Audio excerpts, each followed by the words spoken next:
আসসালামু আলাইকুম, বিসমিল্লাহির রহমানির রহিম। সুপ্রিয় শিক্ষার্থীবৃন্দ, তোমরা যারা সপ্তম শ্রেণীতে পড়ো, সপ্তম শ্রেণীর ইসলাম শিক্ষা বই থেকে আজকে আমরা পার্ট 2 তাজবিদ নিয়ে আলোচনা করব। তাজবিদ হলো আরবি শব্দ, এর অর্থ সুন্দর করা, বিন্যস্ত করা, সুন্দর করে সাজানো ইত্যাদি। আর ইসলামী পরিভাষায় আল কোরআনকে শুদ্ধভাবে পাঠ করাকে তাজবিদ বলা হয়।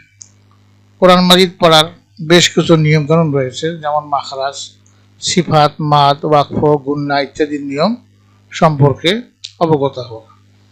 এসব নিয়মকানুন সহকারে শুদ্ধ রূপে কোরআন তেলাওয়াত করাকেই তাজবিদ বলা হয়। পূর্ববর্তী শ্রেণীতে আমরা মাখরাজ সম্পর্কে জেনে এসেছি। এই শ্রেণীতে আমরা তাজবিদের আরও কিছু নিয়মকানুন জানব। পবিত্র কোরআন তেলাওয়াতের ফজিলত অনেক। এটি নফল ইবাদতের মধ্যে সর্বোত্তম ইবাদত।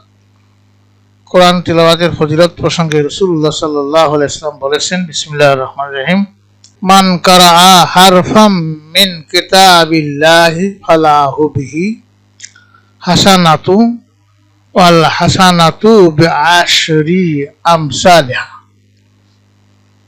অর্থ হলো, যে ব্যক্তি আল্লাহর কিতাব থেকে একটি হরফ পাঠ করবে সে একটি নেকি লাভ করবে, আর এই একটি নেকির পরিমাণ হলো 10 গুণ। তিরমিজি শরীফের হাদিস। পবিত্র কোরআনের প্রতিটি হরফ বা বর্ণ তিলাওয়াতের 10টি করে সওয়াব লেখা হয়। যেমন বিসমিল্লাহির রহমানির রহিম, এখানে এর মধ্যে 19টি বর্ণ রয়েছে। কেউ যদি এটি তেলাওয়াত করে তবে সে 19 গুণ 10 সমান সমান 190 লেখি এত নেকি লাভ করবে। অন্য হাদিসে মহানবী সাল্লাল্লাহু আলাইহি ওয়াসাল্লাম বলেছেন, তোমরা কোরআন পাঠ করো, কেননা কিয়ামতের দিন তা পাঠকারীদের পক্ষে সুপারিশ করবে। মুসলিম শরীফের হাদিস।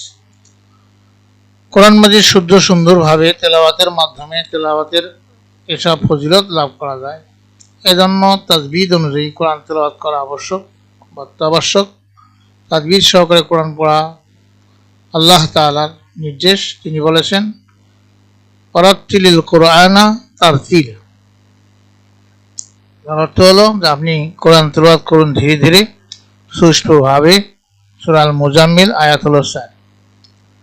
তাজবিদ না জেনে কোরআন পাঠ করলে শুদ্ধ হয় না, আর কোরআন পাঠ শুদ্ধ না হলে সালাত সঠিকভাবে আদায় হয় না। এরূপ তেলাওয়াতকারী কোনো সওয়াব বা লাভ করবে না। সুতরাং আমরা শুদ্ধ সুন্দরভাবে কোরআন পাঠ করব, আর এজন্য প্রথমেই তাজবিদ শিক্ষা করব। এরপর কোরআন পাঠের সময় এর নিয়মগুলো আমরা অনুসরণ করব। কেমন? প্রিয় শিক্ষার্থী, আমরা পরবর্তী ক্লাসে পাঠ 3 নিয়ে আলোচনা করব, মাদ। তো তোমাদের সার্বিক মঙ্গল ও সুস্বাস্থ্য কামনা করে আজকে এখানে বিদায় নিচ্ছি। খোদা।